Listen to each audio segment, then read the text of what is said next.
Located about an hour southwest of Sioux Falls along Highway 81 is Freeman, South Dakota, a town of around 1,300 people. And if you find yourself passing through, you can enjoy swimming, an arboretum, and an annual Chislik Festival. But as KELOLAND's Jordan DeSmit explains in tonight's Eye on KELOLAND, these are all things that would not have been possible without the people who settled there in the 1870s. If you make your way over to the southwest corner of Freeman, you'll find the Heritage Hall Museum and Archives. Its massive collection includes everything from a Model T to a plane, old school farming equipment, and more. There are things in every nook and cranny. The goal of this museum is to tell the story of Freeman and the surrounding area. It's not only our history.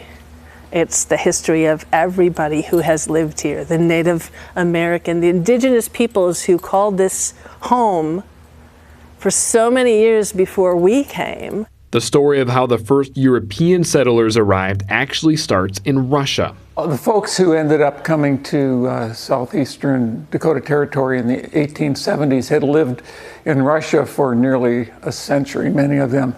They had been enticed to move from Europe into southern Russia, today the area we know as Ukraine, by Catherine the Great, who wanted to improve the lands, and she provided incentives to primarily German-speaking people. The good times in Russia started to sour, however, when Alexander II took over. Those privileges that they had enjoyed began to disappear, and that prompted an investigation into what options they had. And with the United States, the Fort Laramie Treaty and the Homestead Act of 1862 opening up this area of the country, they saw opportunities here. So they emigrated to southeast South Dakota in the mid-1870s. People of Amish, Reformed, Lutheran, Mennonite, and Hutterite faith traditions started living in clusters. That was until 1879, when the railroad encouraged people to live amongst each other in present-day Freeman. Once the railroad got here and Freeman was established, suddenly there was a reason to come together to interact with each other.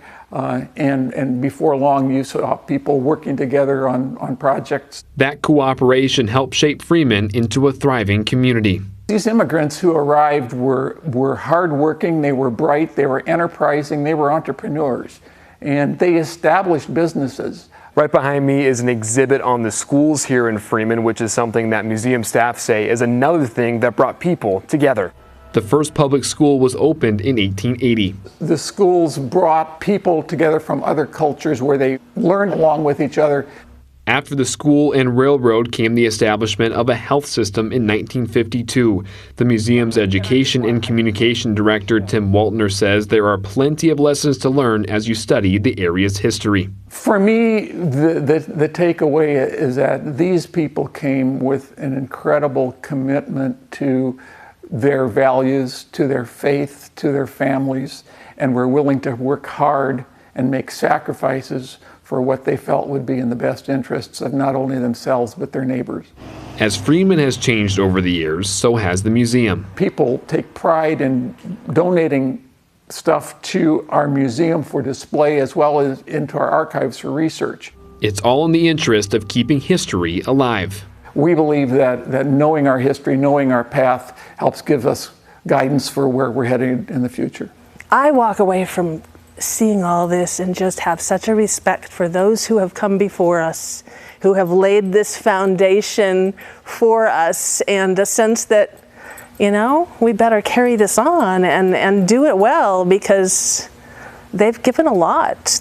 Paying homage to the past with every artifact. With Eye on KELOLAND, I'm Jordan DeSmit. The museum also has a large collection of archives that are open to the public. For information on how you can check them out, visit the link attached to this story on our website.